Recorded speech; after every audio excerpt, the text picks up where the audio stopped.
Bienvenue dans mon antre.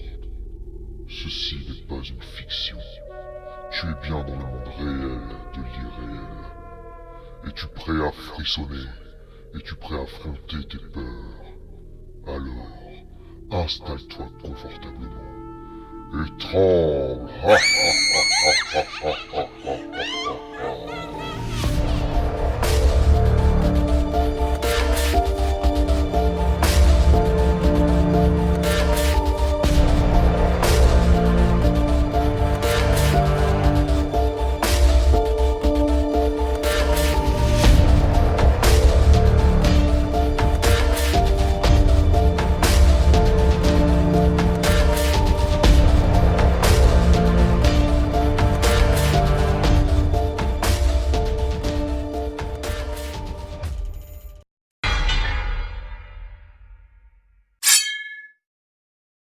La cheminée allumée, cette odeur de bois qui brûle traverse les pièces de la maison.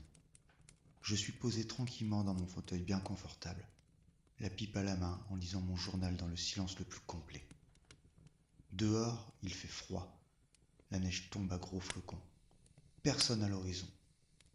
Bon, c'est vrai qu'il est déjà 21h passées. Plongé dans mon journal et son actualité, j'enchaîne les articles. Et comme tous les soirs, une fois fini la lecture de celui-ci, je m'occupe avec les mots croisés proposés en fin de page. J'aime ce jeu. C'est palpitant de forcer son cerveau à réfléchir. Quand soudain, il me semble entendre un bruit venant de la porte d'entrée. Je me lève pour aller voir si quelqu'un est là.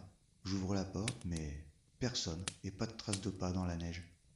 Je me dis que j'ai dû rêver. Je referme la porte et repars vers le salon. Mais, encore une fois, j'entends du bruit venant de la porte. Je me retourne, une lettre a été glissée sous la porte d'entrée. Je ramasse cette lettre, intrigué, en me demandant qui pourrait bien me déposer un courrier à cette heure-ci et surtout par ce froid.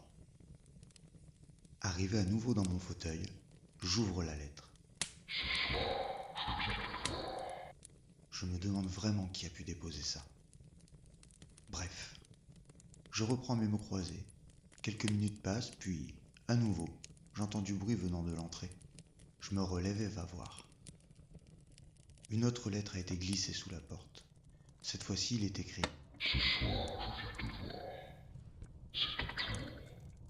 J'ouvre la porte pour voir qui vient de déposer cet étrange courrier. Mais personne et aucune trace de pas dans la neige. Serait-ce une blague pour me faire peur? Je reprends mes mots croisés. Ça m'apaise et évade mon esprit de ces lettres mystérieuses.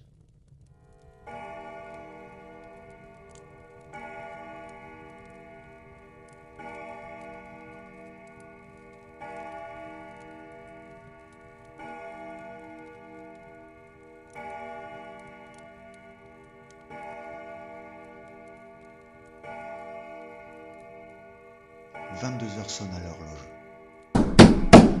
On frappe à la porte. 3 grands coups viennent de résonner. Je me précipite à la porte. J'ouvre. Personne et toujours aucune trace de pas dans la neige.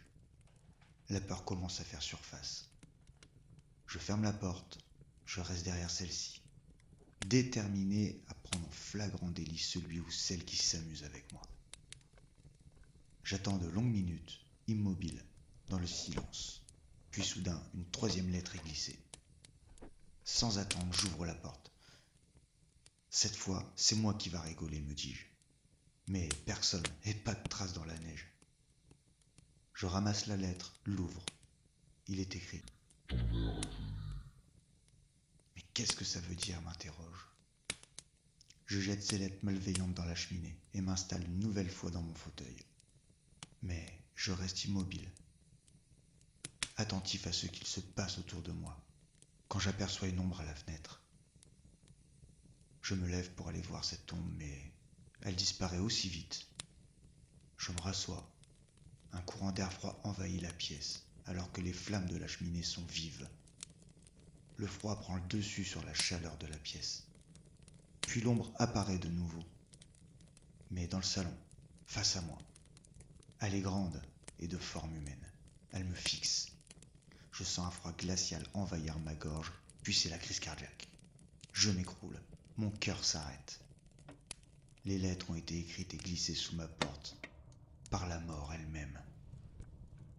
Aujourd'hui, une nouvelle famille vit dans ma maison. Chaque soir, assis dans mon fauteuil, je les observe, ce jeune couple et leurs 2 enfants. Et toi, que ferais-tu des lettres glissées sous ta porte?